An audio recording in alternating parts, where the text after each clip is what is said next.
So guys, we all know that Mr. Peter Obi was denied access, to inspect all the materials that were used in the just concluded presidential election. And as you can see, the INEC spokesperson is here to clear the air. But the question remains that, can we still believe INEC? Considering all the promise and fail that we experienced from the INEC during this election, can we still trust INEC? There's still that question of trust, when it comes to believing whatever INEC comes out to tell the public. So guys, I'm going to allow you listen to what this INEC spokesperson has to say, and let me know what you think in the comment section below. It is now set for the parties to conduct their forensic examination of the ballot papers and other electronic documents and materials used by the electoral body on election day, as Nigerians await the commencement of hearing for what many have termed an interesting legal battle ahead. Godfrey Eshemoge, Arise News. Dr. Festus Okoye is INEC National Commissioner and Chairman of the Commission's Information and Voter Education Committee. He joins us now. Thank you very much for joining us, Dr. Okoye, live from Makurdi. Thank you so much. Yes, Dr. Okoye, today will have been election day. The INEC has had to postpone it till next weekend. Well, INEC had to do this, I guess, to obey the rule of law. But how much relief is INEC getting from that? The whole plan is to take time out to reconfigure the beavers and follow up on the other orders of the court, including allowing the aggrieved parties, in this case, the parties to the suit before the Presidential Election Tribunal, to inspect all materials in relation to the elections conducted on February 25. Would these aggrieved parties also be part of the monitoring of the reconfiguration? Because Nigerians no longer trust INEC, if I may tell you that.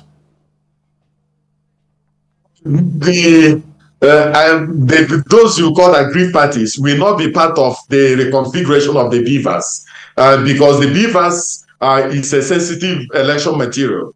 Moreover, the beavers is not in INEC headquarters. The beavers is located in all the 774 local government areas of the Federation, where we mobilized from and conducted the February 25th, 2023 presidential and national assembly elections. These are the places where the beavers are located. And as I speak, the beavers is already being configured.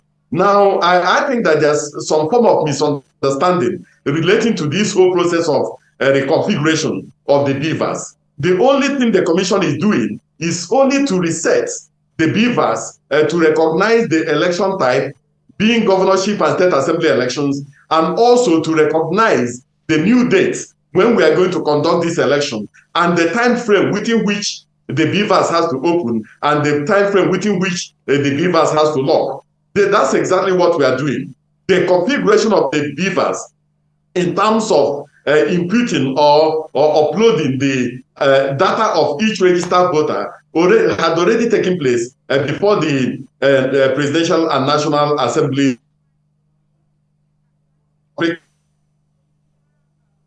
Hello, Dr. Resetting the beavers. Yes. Please go ahead. Go ahead. The screen was closed. During the process of resetting the beavers, the only thing the beavers does is to make sure that if there are pending data within the beavers itself, that it is uploaded into the accreditation back-end server. And so if there is still data remaining, the beavers will not allow itself to be reconfigured until the beavers records a successful upload. And so in terms of allowing individuals to come and witness the resetting of the beavers, the commission will not allow that because the beavers contains sensitive information relating to the biometrics of individuals. And I don't think that any other Nigerian has the right to the biometrics of other individuals because it can be used to commit a criminal offense. So we are not going to allow other individuals to access the beavers. Okay, while INEC is obeying the court order with regard to the reconfiguration of beavers, well, not necessarily an order, the court practically granted the prayer of INEC in that regard. INEC is being accused of not obeying the order of the court in terms of allowing the Labour Party, the PDP, to inspect election materials. Additionally, the APC was also granted permission to inspect election materials. And right now, Labour Party is threatening to picket INEC offices nationwide because they accuse INEC of flagrant disobedience of a court order that has been duly served on INEC. Is INEC guilty as charged? Commission will not deliberately or flagrantly disobey the order of a properly constituted court of law. And in this case, the Presidential Election Petition Tribunal sitting as the Court of Appeal. Now, I think that what the lawyers involved in this election should do is to send lawyers who understand the trajectory of the electoral process to come to the commission and request for some of these materials. Now, if you are requesting for ballots to scan ballot papers used during the elections, those ballot papers are not in the headquarters of the Independent National Electoral Commission. Some of these ballot papers are still in our local government offices. And so the proper place to inspect them or to scan them will be our local government offices. The commission at the national level does not conduct elections. Elections are conducted at the state level and also at the local government level. And so, depending on the type of material you are looking for, we now direct you to the appropriate place where you are going to get those materials. If you are looking for the accreditation data relating to the number of individuals that were accredited during the conduct of the presidential and national assembly elections, we can download the accreditation data from the back end of the commission and then certify and give to you. But if you are looking for ballot papers that were used during the election, if you are looking for some other materials that were used during the election, we have to properly direct you to our state offices and to our local government offices, because those things are not in the national headquarters of the commission. And so what we are witnessing is that some of the lawyers will just come to the INEC headquarters, submit a letter requesting for certified true copies of over 100 documents, and then walk across the gate and address a press conference alleging that they have been denied access to election materials. No, the moment your letter comes, we need to understand what you are looking for. If you are looking for accreditation data, it will be directed to the ICT. If you are looking for some data relating to a political party, it will be directed to our department in charge of election and party monitoring. If you are looking for ballot papers that were used in the election, it will be directed to our to a different department, to electoral operations and logistics department, and then they will harvest these documents and then give to you on payment of the necessary fees. And so I think that lawyers should be patient and direct their request appropriately, so that the request can be granted expeditiously. We already have a committee harvesting all these requests because they are coming in torrents, and we are desirous and determined to make sure that every individual, every political party, and every candidate that requests for any material within our possession, that individual, that candidate, and that political party gets those materials, since it is necessary for them to prepare their election petitions. On February 26, you issued a statement explaining to Nigerians, apologizing to Nigerians, that the failure to upload from BVAS to IREV was as a result of technical glitches. And you promised Nigerians that the commission was going to resolve that and that your engineers were already in charge of that. These engineers, where are they coming from? Are they coming from China or from Korea or from outer space? Such that, you know, Nigerians need to be assured that these issues have been resolved or they've not been resolved, because it will look really ugly for the commission to come again on March 18 and be talking of technical issues and giving excuses about a system that we have been told was foolproof. This particular commission has never and will never adopt a puritanical approach to any issue and to any challenge. this present commission has always been upfront with information, and also has always been upfront with challenges and weaknesses. Anytime we encounter challenges in the electoral process, we duly inform Nigerians.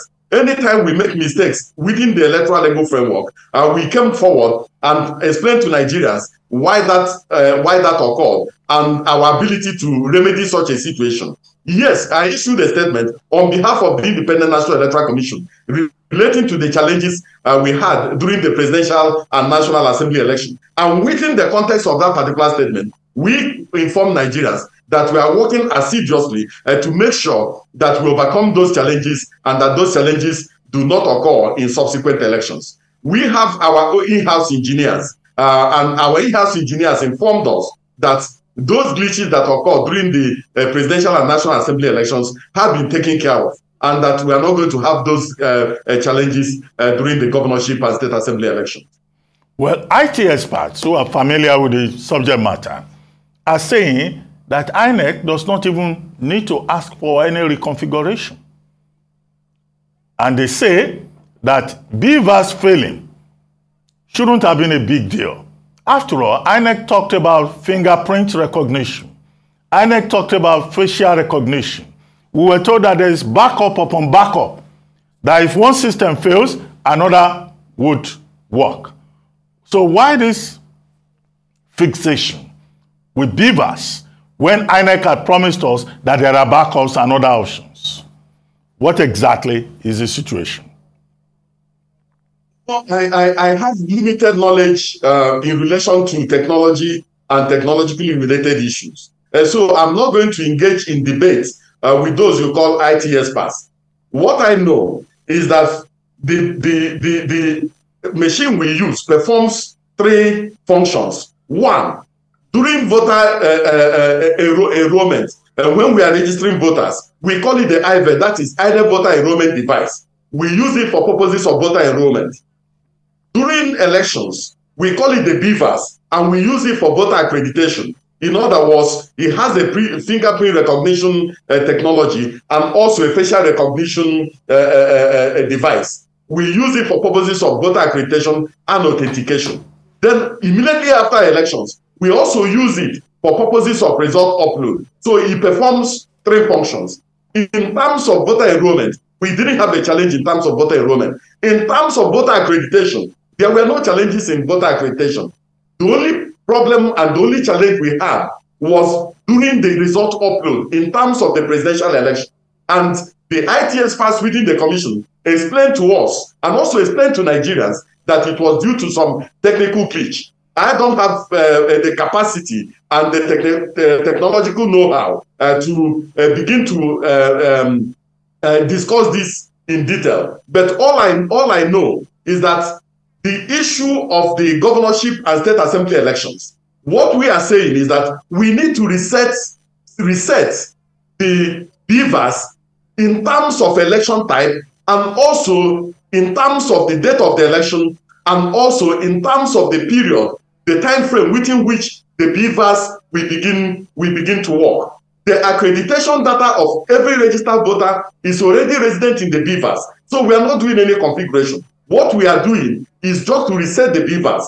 And as you know, every device is programmed to work in a certain way. And so those who wrote the program that relates to the BVAS wrote the program in such a way that it will work in a certain way. So I think that it is not fair and it will not be right to begin to insinuate that the BVAS must work in a particular way when the BVAS has been programmed and the program has been written for the BVAS to work in a certain way. So if IT experts see it differently, I don't have the capacity to challenge them. All I know is that for the governorship election, we want to set the BVAS to recognize the election type, in this case, 28 governorship elections and 993 state assembly elections. We also want to reset it to recognize the fact that we are no longer going to conduct election on the 11th day of March 2023, but on the 18th day of March 2023. We also want to reset it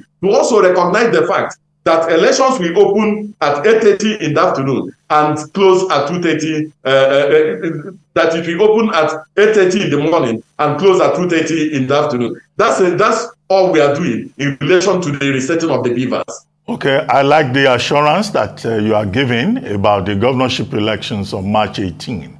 But can you also assure Nigerians that results will be transmitted real time from polling units on that day for both the governorship election and the state houses of our assembly, and we will not have a repeat of what happened on February 25. That's a big concern of Nigerians.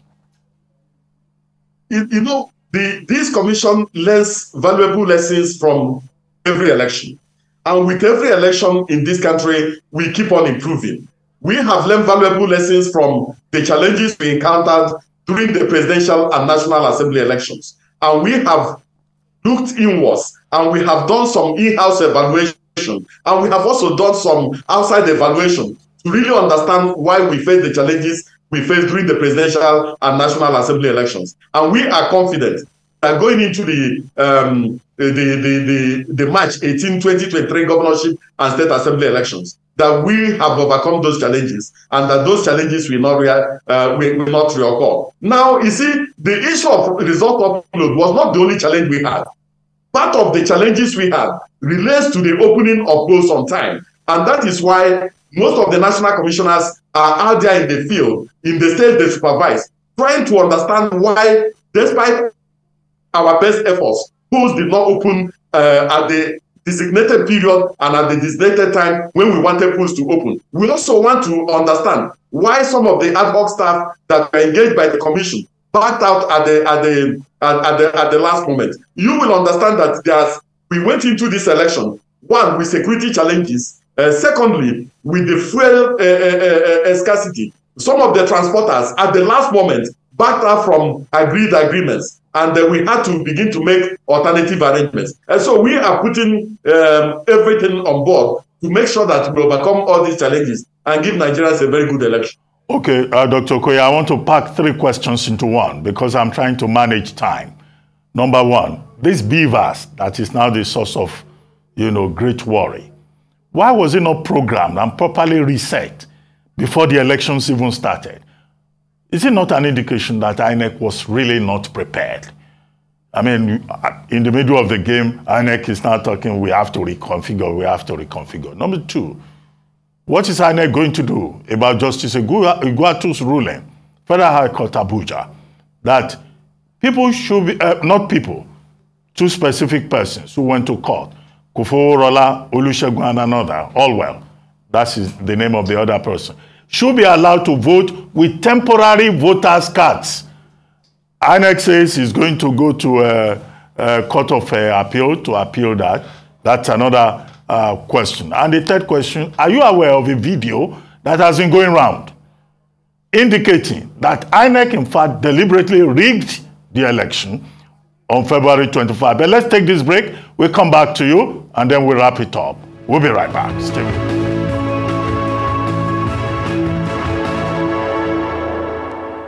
Welcome back to This Is Live, the Sunday talk show here on the Arise News channel. Our guest is still Dr. Festus Okoye, INEC National Commissioner and Chairman of the Commission's Information and Voter Education Committee. Well, Dr. Okoye, I'm sure you remember the 3 questions I asked you. If you could just address those questions.